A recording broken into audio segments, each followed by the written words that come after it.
Bonjour Babette de Rosière. Bonjour, comment ça Ah va? bah ça va, en plus avec vous, avec votre pêche, les auditeurs de Sud Radio vous connaissent bien. Oui, Restauratrice, déléguée spéciale auprès de la présidence de la région Île-de-France et chargée de la cité de la gastronomie.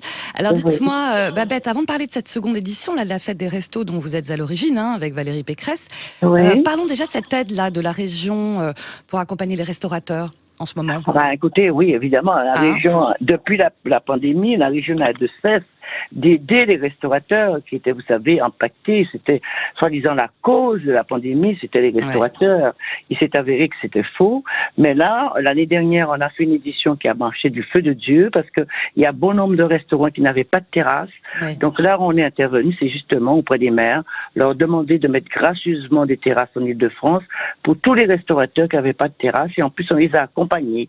On les a accompagnés avec des prêts rebonds, avec des prêts résilience pour leur permettre de travailler dans d'autres conditions. Et non seulement ça, on a fait intervenir des partenaires qui les ont aidés pour achalander leur restaurant parce qu'il y en a beaucoup qui n'avaient pas de fonds de trésorerie et ça les a beaucoup aidés. Et c'est pour ça qu'on a décidé, compte tenu du succès qu'on a eu, de Ouais. renouveler cette année la fête des restos et en plus on leur permet d'obtenir une aide de 1 000 € pour pouvoir installer leur terrasse éphémère. Donc c'est une fête qui évidemment est très conviviale, qui permet aux Franciliens de faire connaissance avec leur restaurateur du cru, parce que souvent c'est pas le cas, Oui, c'est évidemment. vrai. Et puis on fait aussi des spectacles de rue, des concerts, il y a beaucoup d'animations et des concerts en plein air aussi, et ça plaît beaucoup, beaucoup, beaucoup en Île-de-France, et surtout, l'idée, c'est de mobiliser tout le monde autour des restaurateurs et les faire travailler. Ouais, c'est Voilà. ça, exactement, puisque c'est un lien et ça reste un lien forcément social. Absolument. Et en même temps, Babette, vous le dites, seconde fête, l'ambiance n'est pas franchement à la fête. Est-ce que vous comprenez aussi que pas mal de restaurateurs, de patrons de bars redoutent déjà le pass sanitaire dès août et en se disant bah voilà, nous on est bistrotier, on n'est pas policier. Certains Ouais. disent d'ailleurs qu'ils ne feront pas le tri entre guillemets au niveau de leurs clients. Vous le comprenez ça aussi? Je comprends les deux choses. Je Hmm. comprends aussi la colère des restaurateurs, parce que moi-même, je suis restaurateur, Oui. et avoir encore des contraintes, c'est pesant. On ne peut pas continuer à avoir tout le temps des contraintes comme Hmm, ça. hmm. On a l'impression qu'on a un père fouettard derrière nous Hmm. qui nous dit attention, si vous êtes des vilains petits canards, on va vous taper sur les doigts. Non, nous les restaurateurs, on a l'habitude de la discipline, on Hmm. a l'habitude de l'hygiène, on sait respecter les règles. Donc on fera notre métier, mais avouez quand même que c'est contraignant. Bien C'est sûr. contraignant, Ouais. mais on n'a pas le choix. On Ouais. n'a pas le choix. Ouais, On c'est est ça. obligé de travailler, de faire comme contre vents et marées. Il faut qu'on travaille, évidemment, tout en respectant les consignes qu'on nous donne. Ouais, Donc ça, les exactement. consignes, c'est pesant, c'est très pesant. Ça aussi, je me pose la question, est-ce qu'il y a une démocratie dans ce pays quand on se permet de dire aux gens, si vous n'êtes pas vacciné, vous ne rentrez pas à tel Hmm, endroit? hmm. Je pense qu'on devrait dire ça autrement, demander aux gens d'aller se vacciner. Moi, je ne sais pas trouver un lien pour les inciter à aller se faire vacciner, sans pour cela passer derrière en disant on applique des sanctions si vous ne faites pas. On n'est pas à l'école, on C'est n'est ça. pas à l'école, hein, on n'est pas des bébés ni des moutons. Donc, il faut savoir faire les choses autrement. Ouais, Parce que les Français, ils n'aiment pas être braqués.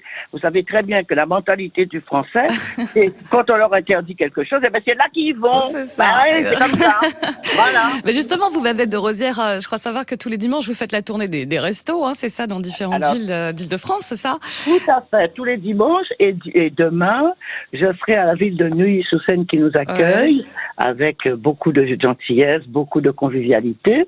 Et tous les dimanches, je suis dans un village différent. Je me rapproche des restaurateurs, de tous les restaurateurs d'ailleurs, parce que je fais la tournée. On peut appeler ça des tournées des Ah, papas. c'est ça.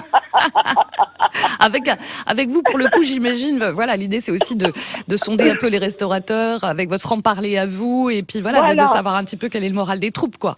Ben voilà, comme ça, je remonte leur morale. Je leur dis que Valérie Pécresse est à leur côté parce qu'on les a pas laissés tomber. Même les intermittents de la restauration, parce que vous savez qu'il y en a beaucoup d'intermittents de restauration, ce sont des gens qui n'ont pas de contrat du tout.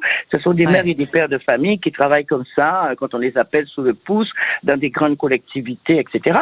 Ce sont des gens qui étaient vraiment abandonnés pendant la pandémie. Ils ne touchaient pas un centime. Et Valérie a tout fait justement avec le gouvernement pour permettre, Pécresse, de renouer et leur permettre de toucher un petit quelque chose. Ça aussi. Et vous savez, le problème que nous avons, nous les restaurateurs maintenant, il y a plus de 140 000 employés, dits d'intermittents de la restauration, qui ont décoché, qui se sont orientés vers d'autres métiers. Ce qui fait que maintenant, on a du mal à recruter. Oui, c'est ça. On a du mal à recruter. C'est dingue, on fait passer le message. Quand on sait que la restauration, c'est le plus gros pourvoyeur d'emploi, alors on ne sait pas quoi faire maintenant. Moi-même, je cherche un commis de cuisine et un commis de salle. J'arrive pas à trouver. Eh ben voilà, en tout cas, l'appel est lancé. Mais en tout cas, ça fait du bien de commencer avec vous, Babette de Rosières. Ça file la pêche comme ça, là, dès le matin. Merci. De penser à ces restos, il faudrait que les restaurateurs se rapprochent vers les maires de leur commune et s'inscrivent aussi à la région Île-de-France. Voilà, tout est dit. Je vous souhaite une belle journée. Vous aussi, gardez la pêche et le sourire surtout. Merci beaucoup, Babette de Rosières, d'avoir été avec nous ce matin. Allez, à suivre dans quelques instants. Je vous écris du Sud. Vous allez voir que le Sud de la France a inspiré nos plus grands écrivains. Sud Radio, il est 7h09.